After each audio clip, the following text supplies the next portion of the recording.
যায়, গান বোঝা যায়, এখন বোঝা যায়। ঠিক আছে, ধন্যবাদ।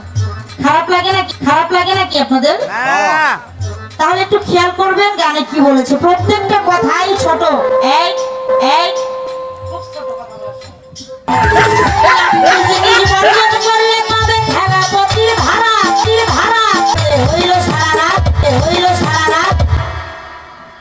গানে কি বলছে, গুরু হইল কোন বাজাতে, তা না হইলো তো কবি গানে লিখতো না, সে পাইছে এজন্যই লিখছে গুরু হইল কোন বাজাতে। বলবা কথা কোরআন মতে কি বলেছে বর্তমানে ওলি আল্লাহ জানা। এই গুরুকে ধর্ম কোথায়, গুরুকে ধর্ম কোথায় খুলে বলো, মোর ভারতায় ভারতায় কাফের হবে তারা, কাফের হবে তারা। তাহলে এই যে গুরুকে ভজনা করব, আমরা গুরু দরবারে গিয়ে গুরুকে ভক্তি করি, বাবা করি না, বাবা করি না, তো গুরুত্বপূর্ণ, তো গুরুত্বপূর্ণ।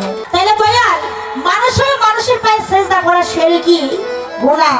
তাহলে যেখানে আমরা গুরু দরবারে ভক্তি করি দলিলের বাইরে আজকে আমাদের কোনো আলোচনা চলবে না। সব পক্ষে কোনো